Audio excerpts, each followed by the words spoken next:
हरे कृष्णा। सभी वैष्णव भक्तों के चरणों में दंडवत प्रणाम।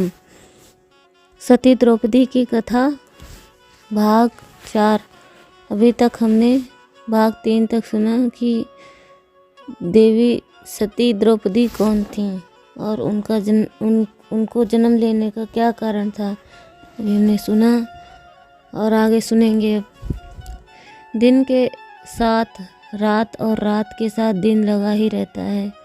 या कभी नहीं हो सकता कि केवल दिन ही दिन हो या केवल रात ही रात हो। चलते हुए रथ का पहिया नीचे से ऊपर और ऊपर से नीचे ही जाता है। ठीक इसी प्रकार मनुष्य का भाग्य चक्र बदलता रहता है। कभी अच्छे दिन आते हैं, कभी बुरे दिन आते हैं। साधारण लोग अच्छे दिनों में आसक्त हो जाते हैं, बुरे दिनों से घबरा जाते हैं। वे अच्छे दिनों में प्रमाद करने लगते हैं और बुरे दिनों में पागल हो जाते हैं। परंतु महापुरुष दोनों ही परिस्थितियों में एक से रहते हैं। बुरे दिनों को शुभ दिनों की आगमन सूचना समझते हैं और शुभ दिनों को बुरे दिनों का पूर्ण रूप। वे दोनों को ही पहले ही वस्तु के दो पहलू समझते हैं और इसी में समत्व में स्थित रहते हैं। यदि पांडव कौरवों के उत्पात से, लक्ष्य ग्रह के दाह से, भिक्षाटन से ऊब गए होते, दुखी होते तो संभव है कि उन्हें, परंतु वे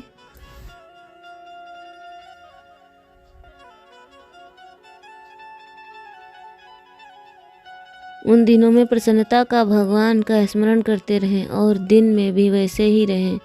अब भिक्षाटन का समय आ गया। स्वर्ग की लक्ष्मी देवी द्रौपदी उन्हें प्राप्त होने जा रही थी, प्राप्त हो चुकी थी। केवल स्वर्ग की लक्ष्मी द्रौपदी ही नहीं, उन्हें पृथ्वी की साम्राज्य लक्ष्मी को प्राप्त होगी। परंतु बात वही है, दिन सर्वदा एक से बीतते हैं नहीं। दिन किस प्रकार बदलते रहते हैं और परिस्थितियों में किस प्रकार परिवर्तन होता रहता है।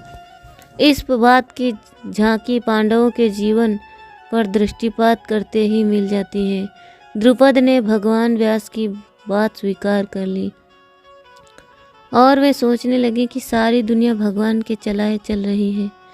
सबके मूल में अनेकों जन्मों के कर्म संस्कार विद्यमान हैं, उन्हें कोई अन्यथा नहीं कर सकता। मनुष्य की बुद्धि भला क्या कर सकती है। मैं ऐसे एक पति प्राप्त होने के लिए लक्ष्य भेद की योजना की थी, वहीं अनेक पतियों के प्राप्त होने का कारण हो गई। पूर्व जन्म में द्रौपदी ने भी ऐसा ही वर मांगा था, स्वयं भगवान शंकर ने ऐसी व्यवस्था कर दी। अब हमारा क्या दोष है। अब हम लोगों का कोई दोष नहीं है। उन्होंने भगवान व्यास के आज्ञा अनुसार विवाह की व्यवस्था कर दी। यहाँ द्रौपदी के संबंध में कुछ कहे बिना नहीं रहा जाता। द्रौपदी देवी थी, उसे भगवान पर पूरा विश्वास था। वह पांचों पांडवों को एक ही रूप में देखती थी। भगवान वेद व्यास, सम्मति, पिता की आज्ञा, पतियों की इच्छा पर उनकी अविचल श्रद्धा थी। वह जानती थी कि जो कुछ हो रहा है मेरे हित के लिए हो रहा है। वह किसी भय, लोभ या दबाव में पड़कर बोलने से रुकी हो।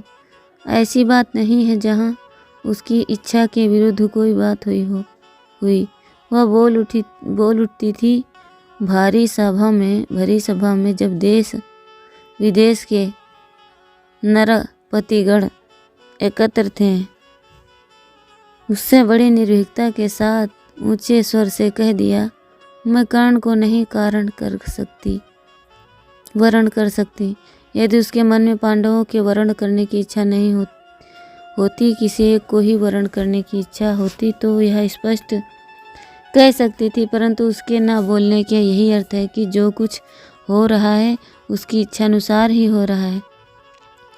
पूर्व तन कर्म के कारण इन पांचों पतियों से मेरा संबंध हो रहा है, यह बात उसे मालूम थी। एक बात और है, अपने माता पिता और अभिभावकों पर उनका विश्वास था। वह जानती थी कि मेरी वृद्धि अभी कच्ची है मुझे संसार अनुभव ही क्यों होता है हुआ है। इसके साथ विवाह करने से जीवन सुखी हो सकता है। इस बात को अनुभवी लोग ही जान सकते हैं। द्रौपदी यह बात समझती थी। इस प्रसंग में एक बात और एक कह देने को ही चाहता है। संसार के संबंधों में अभी भी कुछ अनुभव है, स्वच्छंद कर देने का कहा जाता है। यह आर्य संस्कृति के लिए बड़ी ही भयावह बात है। उससे वासनाओं को पोषण मिलेगा, योग्यता की परीक्षा नहीं हो सकेगी।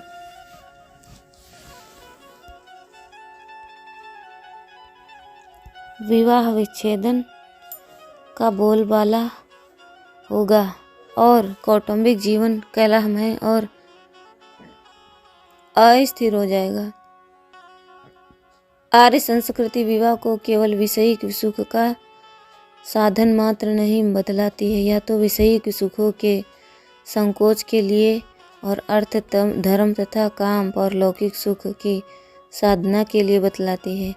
यदि संसार के व्यवहार से अनभिज्ञ केवल स्कूल कॉलेज की शिक्षा प्राप्त हो या अप्राप्त नहीं, नन्ही बच्चियों के सिर पर ही उनके जीवन सहचर के चुनने का भार छोड़ दिया जाता है, तो वे शारीरिक सुंदरता, मीठी बातें, कृत्रिम हाव भाव और कुछ रुपए पैसे के प्रलोभन में जीवन को ऐसे व्यक्ति के अधीन कर सकती हैं जिनके साथ ना लोक की साधना हो सके और ना परलोक की। इसी से आर्य जाति ने पुरातन काल से यह नियम बना रखा है कि कन्या के पति का चुनाव उसके माता पिता, गुरुजन या अभिभावक ही करें। जिसके साथ लोक की साधना न हो। द्रौपदी पति का चुनाव उसके माता पिता, गुरुजन या अभिभावक ही करें। द्रौपदी इस तत्व को समझती थी और अपने माँ बाप पर निर्भर थी।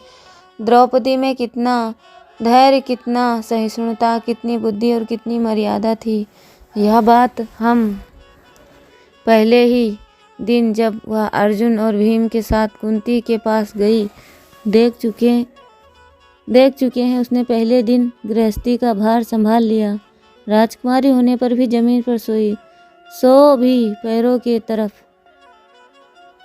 तो पैरों की तरफ। क्या आजकल की लड़की नवशिक्षिता बहनों में ऐसी आशा की जा सकती है? क्रमशः युधिष्ठिर, भीम, अर्जुन, नकुल और सहदेव के साथ द्रौपदी का पाणी ग्रहण हुआ। इस स्थान पर देवर्षि नारद ने कहा कि द्रौपदी में कुछ और ऐसी अद्भुत बात की थी कि वह प्रत्येक पांडव के साथ विवाह करने के समय कन्या भाव को प्राप्त हो जाया करती थी। विवाह होने के साथ ही द्रौपदी इतना दहेज दिया कि पांडवों को किसी वस्तु की कमी नहीं रह गई। सैकड़ों रथ, घोड़े,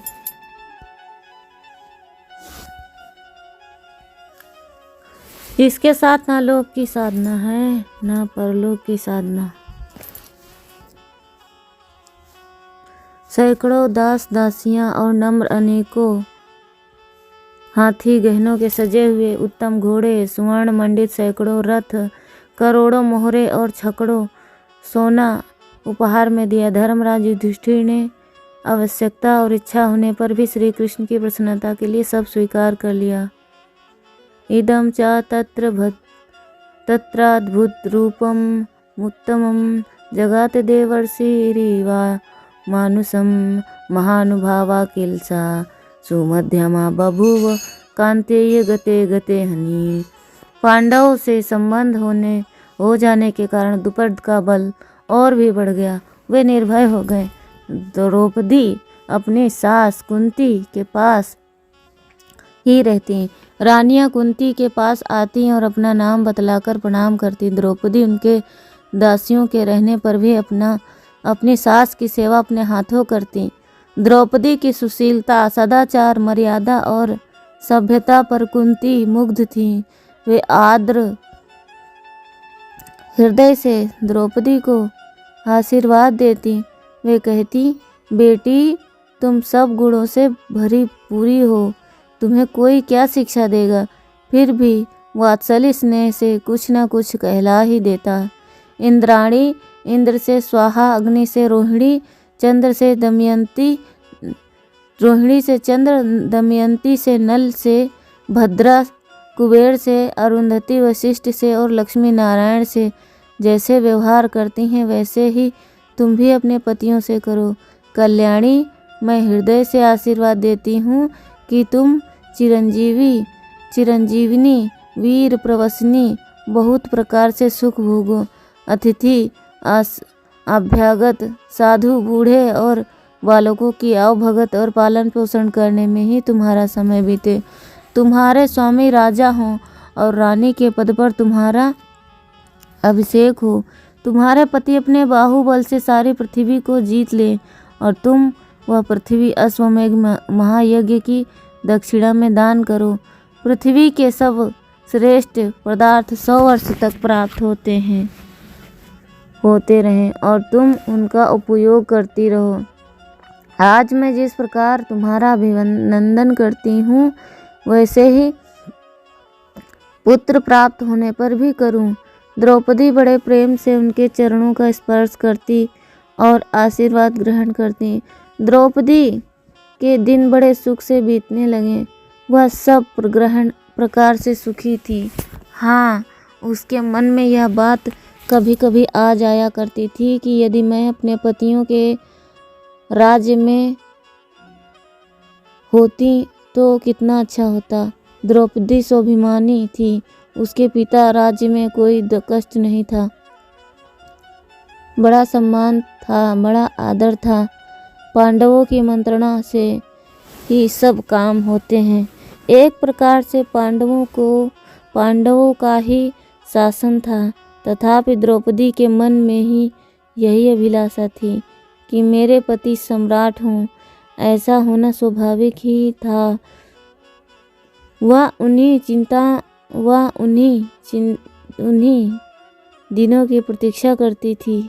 पांडवों के मन में भी इसके लिए भी चिंता थी, परंतु वे बाहर से प्रकट नहीं करते थे।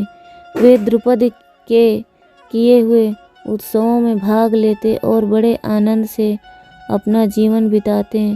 वहाँ उत्सव ही उत्सव चल रहा था।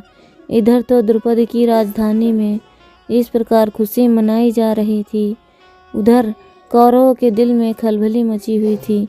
जिस दिन जासूसों ने हस्तिनापुर में यह खबर पहुंचाई कि पांडव जीते जागते बच गए हैं, लक्ष्य भेद करके द्रौपदी को प्राप्त करने वाले अर्जुन उनके सहायक भीमसेन थे, जिन्होंने शल्य को पटक दिया और अब द्रौपदी उनके साथ विवाह हो गया। तभी से वहाँ एक नया वायुमंडल पैदा हो गया और सब भिन्न भिन्न प्रकार की बातें करने लगे। कोई कहता भीष्म और धृतराष्ट्र, दुर्योधन आदि का पक्षपात करते होंगे, नहीं तो पांडवों को इतना कष्ट क्यों होता। कोई कहता उनका दोष नहीं है, शकुनि के मंत्रित्व और कर्ण की मित्रता के कारण ही ऐसा हो रहा है। कोई दुर्योधन पर जिम्मेदारी लाद देता, कोई पुरोचन की दृष्टि से ही दुष्ट बताता, परंतु दुर्योधन आदि को पुरोचन की ही निंदा कर रहे थे। सो इसलिए नहीं है कि उसने पांडवों को जलाने की चेष्टा की, बल्कि इसलिए है कि उसने सावधानी से नहीं की, नहीं तो पांडव जीवित नहीं बच सकते। पहले पुरोचन ही पांडवों को लक्ष्य ग्रह में जलाने के लिए नियुक्त किया गया था। उन्हें बड़ा भय हुआ और उस द्रुपद से संबंध हो जाने के कारण द्रुपद और द्रुपद के नातेदारों से पांडवों को बड़ी सहायता मिलेगी। उनका बल बहुत बढ़ जाएगा। विदुर ने यह समाचार धृतराष्ट्र को सुनाया। उन्होंने कहा, राजन, बड़े सौभाग्य की बात है कि कुल गौरवान्वित हुआ। अंधे धृतराष्ट्र ने समझा कि द्रौपदी दुर्योधन को मिली। वे बोल उठे, बड़ी बात। उन्होंने तरह तरह के गहने भेजने की आज्ञा दी और कहा कि बहू के साथ दुर्योधन को मेरे पास लाओ। विदुर ने कहा, महाराज, पहले पूरी बात सुन लीजिए। इससे भी बढ़कर प्रसन्नता की बात हुई। पांडव सकुशल जीवित हैं। द्रौपदी ने उन्हीं को वरण किया है। वे अनेक आत्मीय जनों से मिलकर द्रुपद की राजधानी में ही निवास कर रहे हैं। धृतराष्ट्र ने कहा, वे तो मेरे पुत्रों से भी प्यारे हैं। वे बलवान संबंधी को पाकर और भी बलिष्ठ हो गए। द्रुपद के आश्रय से वे शीघ्र ही उन्नति कर सकेंगे। विदुर ने कहा, मैं भगवान के श्री चरणों में प्रार्थना करता हूँ कि आपकी बुद्धि सर्वदा ऐसी बनी रहे। वे चले गए। दुर्योधन और कर्ण आए। उन्होंने कहा, पिताजी, विदुर के सामने हम अपनी अंतरंग बातें नहीं करते। आपने उनके सामने पांडवों की उन्नति पर हर्ष प्रकट किया, यह ठीक नहीं। हम तो उनका बल नष्ट करना चाहते हैं। धृतराष्ट्र ने कहा, बेटा, तुम दोनों जो चाहते हो वही तो मैं चाहता हूँ। विदुर से मैं अपने मन का भाव छिपाए रखता हूँ। वे मेरी किसी भी चेष्टा से कुछ समझ न लें, इसीलिए उनके आगे पांडवों का बखान करता हूँ। दुर्योधन ने कहा, इस समय भेद नीति से काम लेना ठीक होगा। द्रुपद उनके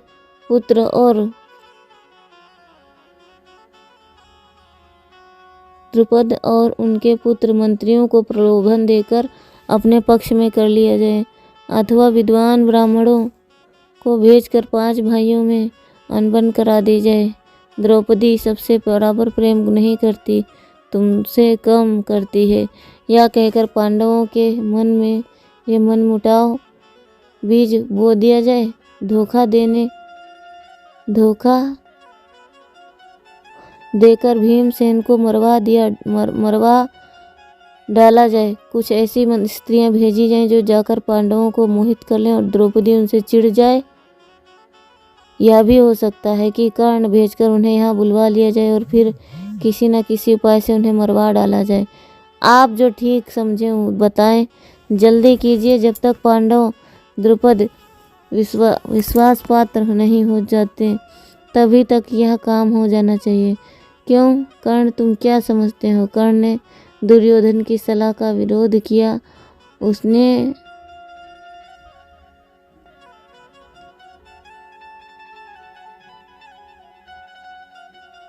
संदेह भीष्म, द्रोण और विदुर बुलाए गए। भीष्म ने धृतराष्ट्र के पूछने पर कहा, मुझे युद्ध करना पसंद नहीं है। मैं दोनों को समदृष्टि से देखता हूँ। दोनों ही मेरे प्यारे हैं। मेरी संपत्ति यही कि प्रेम, प्रसन्नता और आदर के साथ पांडवों को उनका हिस्सा आधा राज्य दे दिया जाए। इसी से हम सबका, दोनों कुल का और सारे जगत का कल्याण है। पितामह भीष्म ने दुर्योधन को भी बहुत अच्छा समझाया। दुर्योधन ने भीष्म पितामह की बातों का समर्थन किया और कहा कि पांडवों के लोक के लिए यहाँ से कोई प्रियवादी पुरुष भेजा जाए। उसने ठीक बहुत से हीरे जवाहरात आदि भेजे। महाराज, आपके साथ संबंध होने के कौरवों की बड़ी खुशी हुई। द्रौपदी के लिए अनेकों प्रकार के भूषण भेजे जाए।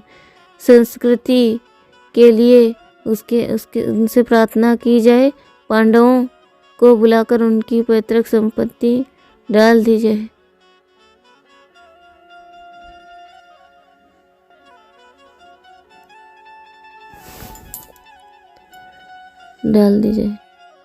ना बढ़कर द्रौपदी के संबंध का लाभ उठाया जाए और सबसे मित्रता कर ली जाए। पांडवों से मेल कर लेने पर श्री कृष्ण और यादवों की अपार सेना हमारे पक्ष में हो जाती है।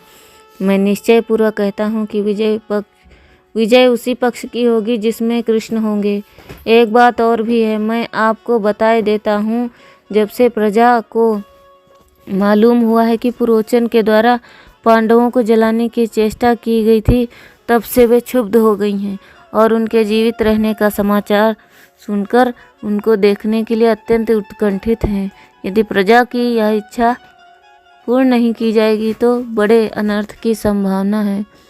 दुर्योधन, कर्ण और शकुनी कच्ची बुद्धि के नासमझ बालक हैं। उनकी रुचि अधर्म में है। आप उनकी बात मत सुनिए। भीष्म और द्रोण अपने सच्चे हितैषी हैं। आपके वे ज्ञान वृद्ध हैं, अनुभवी हैं, उनकी बात मानेंगे ही आपका वास्तविक हित है कि मैं फिर कह देता हूँ कि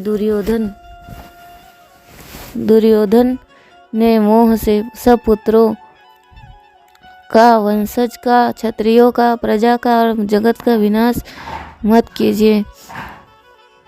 धृतराष्ट्र विदुर की सम्मान किया। उन्होंने कहा, मुझे पितामह भीष्म, आचार्य द्रोण, तुम्हारी सम्मति पसंद है। मैं भी यही कहता हूँ कि धर्म अनुसार पांडव भी मेरे पुत्र हैं, मेरे ही पुत्रों की भांति वे भी राज्य धृतराष्ट्र ने विधि उपहार देकर द्रौपदी की राजधानी पहुँचे। द्रुपद से मिलने के लिए पश्चात श्री कृष्ण आए। पांडवों से मिलकर उन्होंने सब उपहार यथायोग्य दिया। वहाँ का स्वागत सत्कार समाप्त होने पर विदुर ने बड़ी विनम्रता से महाराज द्रुपद के सामने निवेदन किया। उन्होंने महाराज धृतराष्ट्र ने अपने लोगों का कुशल मंगल पूछा है और यह संबंध हो जाने से प्रसन्न है, और कौरवों की पूजनीय वृद्धि पितामह भीष्म और आपके मित्र महात्मा द्रोणाचार्य ने वहाँ के लोगों ने इस संबंध में राज्य लाभ की अपेक्षा की है। अधिक आनंदित होकर आपकी सेवा में मुझे भेजा है। वे पांडवों को देखने के लिए अत्यधिक उत्कंठित हैं। कुरुकुल की स्त्रियां माता कुंती नववधू द्रौपदी को देखने के लिए बहुत ही उत्सुक हैं। आप इनको वहां जाने की अनुमति दीजिए। आपकी स्वीकृति मिलते ही मैं वहां संदेश भेज दूंगा कि हम कुंती, द्रौपदी और पांडवों के साथ रवाना हो रहे हैं। राजा द्रुपद ने कहा, विदुर जी, इस संबंध से मुझे भी बड़ी प्रसन्नता है। पांडवों के लिए यह घर ही अपना है, और हाँ वह तो है ही। मैं कैसे कह सकता हूँ कि यह यहाँ से जाएं, परंतु श्री कृष्ण, पांडव, कुंती वहाँ जाना आवश्यक समझते थे, तब ये लोग जा सकते हैं। श्री कृष्ण और बलराम इनके सच्चे वे चिंतक हैं। ठीक सम्मति के अनुसार ही उन्हें काम करना चाहिए। भगवान श्री कृष्ण ने हस्तिनापुर जाने की सम्मति दी। द्रुपद ने बड़े सम्मान के साथ अनेकों प्रकार के उपहार दिए, पांडवों को विदा किया। पांचों पांडव, कुंती, द्रौपदी, विदुर, श्री कृष्ण के अनेकों दास दासियां और सामग्री के साथ सब लोग हस्तिनापुर आए, और द्रोणाचार्य, कृपाचार्य, वित्तकर्मा, चित्रसेन और असंख्य नगरवासियों ने आगे जाकर उनका स्वागत किया। कौरवों के अतिरिक्त सबकी आंतरिक इच्छा यही थी कि पांडव सर्वदा यहीं रहें। तो हरे कृष्णा, आज की हमारी जो कथा श्रृंखला है समाप्त होती है। अब हम आपसे 5वें भाग में भेंट करेंगे। तब तक के लिए महामंत्र का जाप करें, श्रवण करें, चिंतन करें और भगवान के जप करें। हरे कृष्णा कृष्णा कृष्णा हरे हरे, हरे राम